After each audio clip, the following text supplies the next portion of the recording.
¿Cómo están? Bienvenidos a versión completa por la pantalla de Canal C Argentina a través del 7 y el 539 de Flow para el resto del país. Comenzamos en política y salud y abordando distintos temas. Y nos vamos a meter de lleno en la legislatura porque ustedes saben que siempre aquí tenemos distintos legisladores y legisladoras que nos visitan. El punto es, me llama la atención, más de 100 proyectos presentados, siempre allí acompañando las voces quizás de los que menos tienen voz.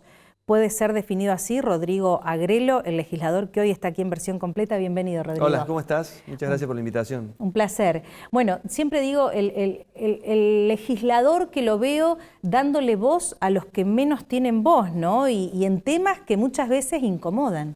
Bueno, sí. Nosotros le llamamos la agenda de los débiles, ¿no? Es decir, un conjunto de temas que le dan voz a personas que normalmente no son escuchadas. Llámese las personas con discapacidad, los niños por nacer, las personas con adicciones, los viejos, ¿no? Los viejos o los adultos mayores sí. Que son todo un enorme tema de la modernidad o de la posmodernidad. Que requieren debate y todavía estamos en deuda con eso. Bueno, ese es un gran tema en el que estamos involucrados. Hemos presentado un proyecto de ley que se llama de trato digno a personas mayores, sí, que tiene que ver con la brecha digital, es decir, con darle la opción a las personas mayores a que puedan realizar sus trámites de manera presencial en los organismos públicos que en este momento les están negados en la mayoría de los casos, o iniciar un trámite papelizado, y que después sea la administración pública lo que lo digitalice, claro. ¿no? Sí. ¿Y ves posible esto? Porque digo, uno ve la legislatura y de pronto es como que hay poca actividad, se cuestiona mucho desde la oposición, que el oficialismo como que no quiere debatir. ¿Cómo se vive en la legislatura de Córdoba? Bueno, vos sabés que a partir de esta especie de empate, porque en realidad es así, el gobierno de Córdoba perdió las elecciones legislativas, las perdió. Entonces, los números fueron tan parejos que salieron ahí empatados en la cantidad de legisladores. Ya el oficialismo llevó a alguien de Juntos por el Cambio a su redil, entonces ya le sacó uno y ha conseguido la anuencia de un par de legisladores más que lo acompañen en los momentos críticos. Pero creo que el gran tema es que el gobierno prácticamente no envía proyectos a la legislatura, proyectos de ley. Envía proyectos administrativos, la ampliación del radio de una comuna, la expropiación de un inmueble, un convenio con un colegio temas que no son de interés general, si se quiere, para la población, particulares, ¿no? Y además de carácter casi administrativos. Entonces los temas de fondo, lo que es la solución justamente de protección o de promoción de los sectores más vulnerables, eso no está en el programa de gobierno de ¿Y por qué Córdoba. crees que pasa esto?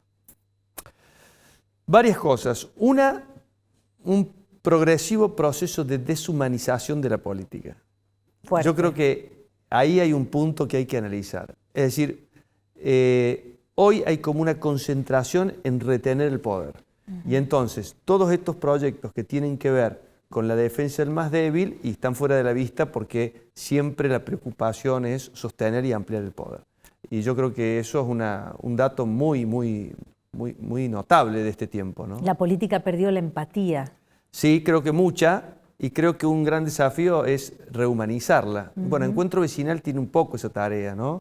Nosotros siempre nos hemos dedicado, por ejemplo, a los niños por nacer, Sí, que hoy están siendo invisibilizados. Y fíjate vos que el último dato que hemos conseguido es que en Córdoba se han abortado en el año 2023 9.600 niños en los hospitales públicos. Sí. Es decir, que faltan todos los hospitales sanatorios privados, que deben ser el doble prácticamente, es decir, 18.000 niños.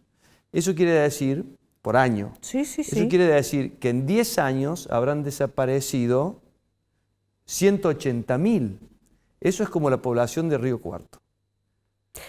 Es un dato muy fuerte, ¿no? En la Argentina habrán desaparecido 1 millón en 10 años. Claro, eso me remite a Francia, ¿no? Con la ley que ellos tienen hace muchos años, que han hecho un estudio hace ya unos 3 años atrás, 4 millones de franceses que no nacieron, ¿no? Era el título Bueno, del totalmente, país. Y además empieza el invierno demográfico, ¿no? Empiezan a sufrir las consecuencias de eso. Es decir, una población que se envejece, una fuerza laboral que no crece, un sistema previsional que entra en crisis por la falta de relación activos-pasivos y sobre todo un proceso de deshumanización muy importante. No quiero dejar de preguntarte la causa que está llevando a cabo la investigación, el fiscal Senestrari, el fiscal Gonella, en cuanto a lo que es la subrogación de vientres que se la enmarca en trata de personas. Hay 14 víctimas hasta el momento que son de sectores vulnerables, ¿no? Con centros de fertilización. Entiendo que estás al tanto. ¿Qué opinión te merece esta causa, esta situación? Y lo planteo así, ¿no? El juzgado de familia de Córdoba, la justicia de Córdoba. No nos llama la atención. Y no nos llama la atención, primero por esto. No todo lo que la ciencia puede hacer debe hacerse. Es decir, que sea posible la subrogación de vientres o el alquiler de vientres o la compra de vientres, no quiere decir que se pueda hacer, que corresponda éticamente hacerlo. Entre otras cosas, porque lo que se pretende acá es una ficción, que es encargarle a una mujer a la que cosifican, porque la única misión que tiene esa mamá es ser la portadora de la expectativa o de la fantasía de otros, que le encargan un niño. La mujer gestante estamos hablando. La mujer gestante a la que le encargan un niño y que después tiene la obligación de entregarlo.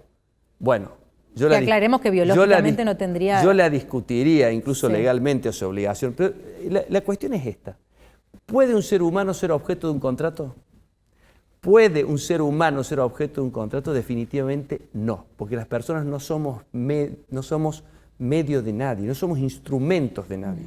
Y entonces no puede el Código Civil autorizar este tipo de contratos por un principio básico que es la dignidad de la persona humana. Claro, no, es ilegal, ¿no? Sabemos que es ilegal. Y hay un vacío también, hay un vacío importante en la cuestión de la subrogación de vientres, porque digo, no está prohibida, pero tampoco está regulada y a partir de ahí este contrato privado, por lo cual se está justificando acá en Córdoba que sería trata de personas, es ilegal, no está autorizado, pero por otro lado si van por la justicia, dicen, con sentencia firme de un juez, pueden generar esta gestación. Mira.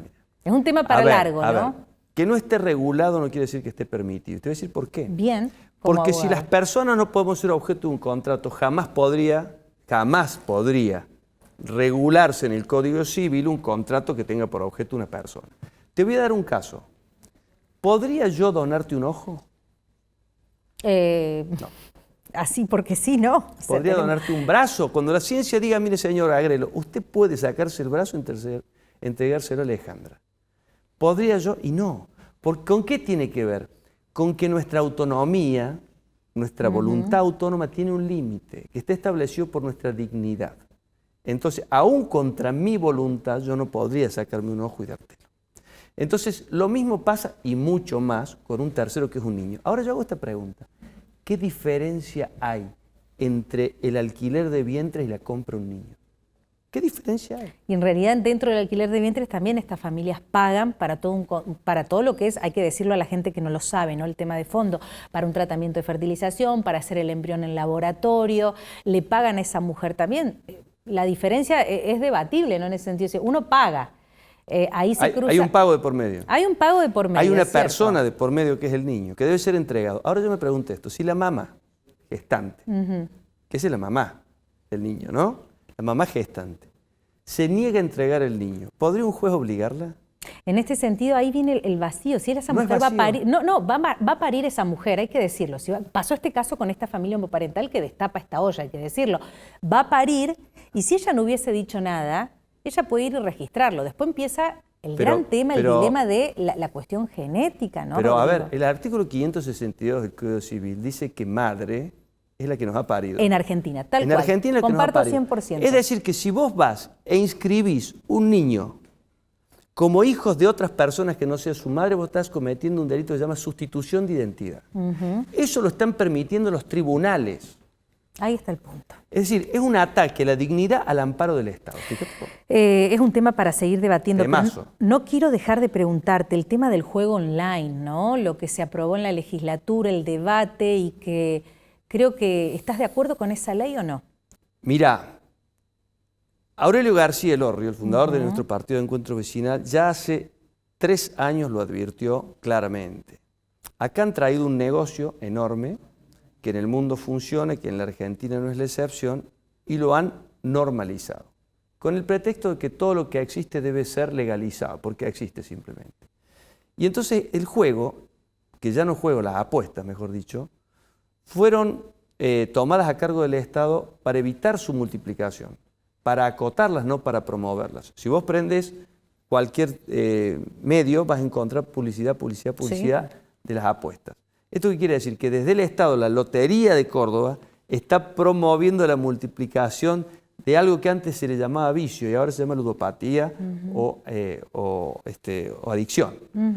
Entonces, nosotros estamos andando por los colegios en una experiencia muy linda. O sea, es que tenemos un proyecto de ley que es la de la creación de los consejos de promoción juvenil, es decir, una herramienta para darles a los chicos elementos para descubrir su proyecto de vida. ¡Qué bueno! Su propósito. Su proyecto de vida. Te digo que son unas reuniones fantásticas. Bueno, me imagino. Entonces, en ese camino empezamos a conversar con los chicos sobre su problemática. Claro. Y una es la problemática de la ludopatía, que se está multiplicando, que está entrando a las casas de una forma tremenda. En 2 casos, en 2 ciudades distintas, escuché esto.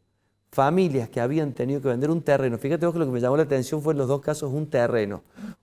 Una cosa la escuché en el norte de la provincia y otra en el sur, fíjate vos. Con lo cual esto quiere decir que está multiplicado. Sí. 2 familias que habían tenido que vender cada uno un terreno para pagar las deudas de un miembro de su familia que se había metido a posta. Qué terrible, por favor. Qué terrible la situación. En este abordaje que ustedes están haciendo, que es un proyecto, me decís, ¿no?, de visitar las escuelas, sí. ¿Crees que esta ley que promovió la legislatura terminó siendo una cuestión más bien de tributar a las páginas legales, entre comillas? Es un gran negocio de la política. Es un gran negocio. El juego financia a la política. El juego online, entendemos, no se va a acabar. El punto es hacer prevención. Si alguien se pone a leer el Nudo de Pañi, el libro El Nudo de Pañi, que describe la incidencia del conurbano bonaerense en las decisiones argentinas, va a encontrar la descripción de toda la trama del juego. Insaurralde, por ejemplo, ahí está descrito claramente como un agente del juego. Es decir, que todo esto que se ve de Insaurralde en gran parte tiene como composición las apuestas. Además, las apuestas están vinculadas también al lavado de dinero. Sí, también se sabe. Es decir, los casinos físicos incluso funcionan como un sistema de legalización de plata negra del narcotráfico.